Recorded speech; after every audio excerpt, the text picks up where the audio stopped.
Hello, everyone. Today I will talk about color psychology because color plays an important role in how a brand is perceived. So I will specifically talk about how color affects marketing. So owners of a store, of a brand, can study color meanings to help them better attract and connect to their ideal customer because color, as I've already said, plays an important role in how a brand is perceived.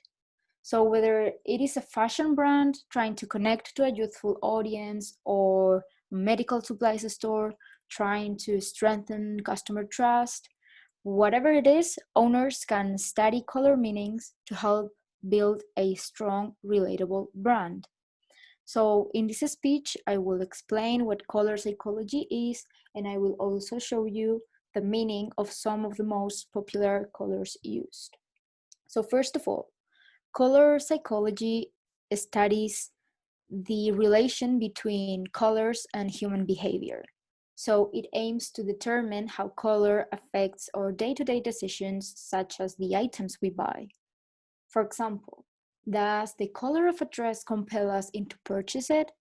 Do the colors of a package make us choose one brand over another one? Does the color of an icon make us more likely to click on it?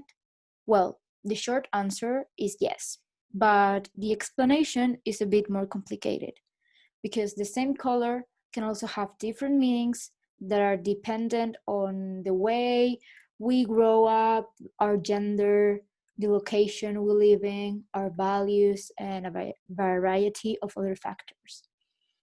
However, why is color psychology important in marketing? Well, color evokes feelings. Let's say it incites emotions.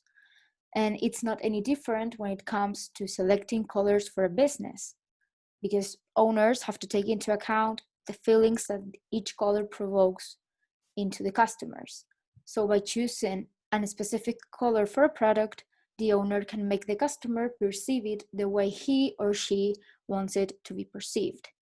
And a poor color selection can damage the brand image. However, for you to understand this better, I will now show you the explanation of each color and some very famous brands that use each one of that color. So we will start with the red. Marketing colors like red can capture attention. Let's say red shows excitement, passion, danger, energy, and action. In fact, there are some brands that in their websites, the order now buttons are red, or for example, the packaging is also red in the stores, so the product stands out on the shelf.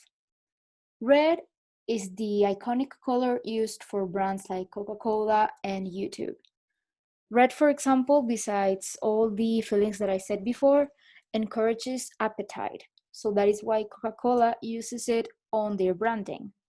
And also, if you think about it, Coca-Cola uses the word happiness in their advertisements, in their packaging, so they benefit from the red color to build this excitement.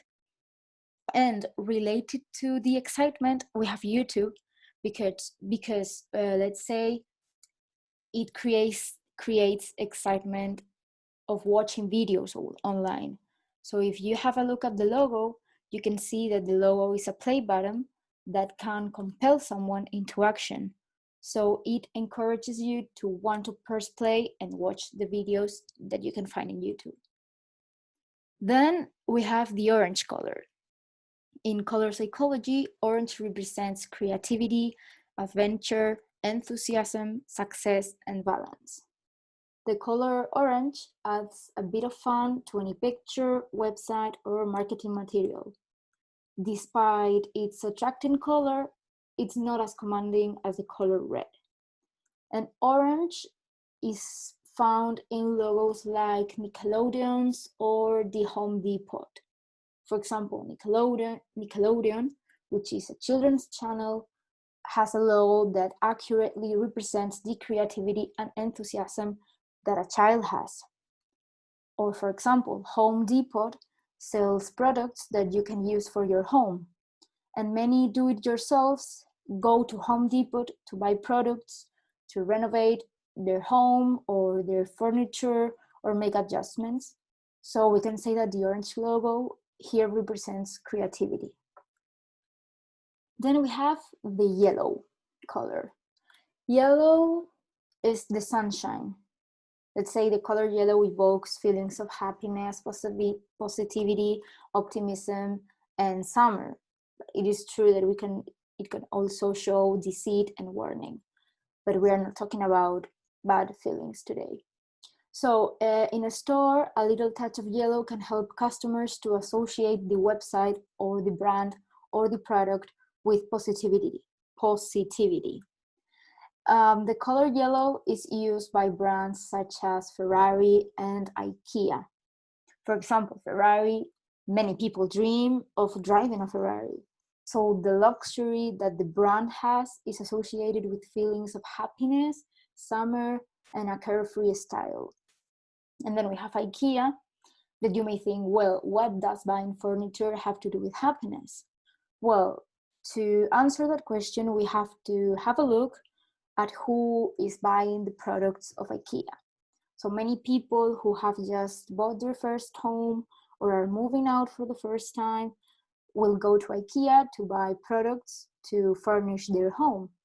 So the milestone of moving out or buying a house is usually a milestone that is connected with happiness and optimism because you have new changes.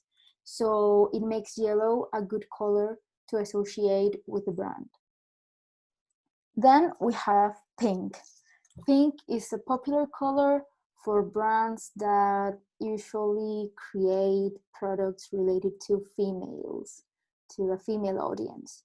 So in color psychology, pink means femininity, playfulness, immaturity, and unconditional love. Some brands, in fact, have chosen the color pink for the products or for the product packaging of girls' toys, for example. So we can find in pink the packaging or the logo or the website design or the way they highlight their key messages in the website.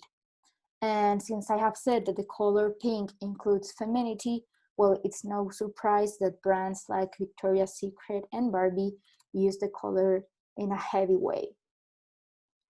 Then we have blue. Blue in color psychology is tied to the sea and the sky. And it also represents stability, harmony, peace, calm, and trust. Some retailers, in fact, with this trust, put their guarantee, their trust certification, or the free shipping icons in a blue color, so they can show they are trustworthy. Tech brands like Facebook, Twitter, and Skype often use blue in their marketing, but we also have retailers such as Walmart and Oral-B. For example, the blue in the Walmart logo can help position the brand as a trustworthy brand. It is reliable, it is relaxing, because after all, Walmart is a place where you can go buy groceries and do shopping all in one convenient location. Then we have Oral-B, which is a dental health that sells toothbrushes, as I think we all know. And in healthcare niches like Oral-B, it is typically used blue in the branding because that way they can help people associate the brand with quality and reliable products. Then we have the white. In color psychology, white showcases innocence, goodness, cleanliness, and humility. Keep in mind that this is the meaning in North American or European culture, and in some parts of the world, white has the opposite meaning of cleanliness, humility, goodness, and so on. For example, ASUS and Adidas use white color in their marketing. On ASUS, the words in the header, logo, and background are white. And when the background is gray or black, the font is white. And when the background is white, the font is black. On Adidas online store, the top navigation is black, and they use the white logo to create contrast. Then we have black. and black is a popular color in retail. In color psychology, it means mystery, power, elegance, and sophistication. In fact, for example, Chanel uses black as their main color, as well as Nike. For example, Chanel uses black for the logo, as I've said, and in the website you can find several black and white images, in what way they create, let's say, like a consistent look. And then Nike also uses black, white, and gray, all of this scheme of colors in the website, and this way they create a website that is easy to read. And then last but not least, we have the gray. Gray in color psychology represents neutrality and balance. However, gray does carry some negative connotations, particularly when it represents depression and loss. And sometimes the absence of color can make something dull. But there are some brands that profit from this, as Apple, who uses their color gray in their branding. The phones, the laptops are most of them gray or silver tone, and yet even though it's gray or neutral tone, everyone buys them. And they also in their website use gray for their header, and they use it to contrast it with a white logo, and let's say really Apple do whatever they want. So to sum up, even though color psychology has been studied and analyzed for many years, there is a lot of debate about how color impacts human psychology. And the problem with color psychology is that it is not an exact science, because in order to study it, you have to take into account many variables, because not everyone perceives each color the same way, or maybe the way someone or you perceive a color is bounded to your personal reference, your experiences, your cultural differences, your gender, and so on. However, I think it is always interesting to see how, in general, color affects the way we are attracted to some products and brands. Thank you for listening, and goodbye.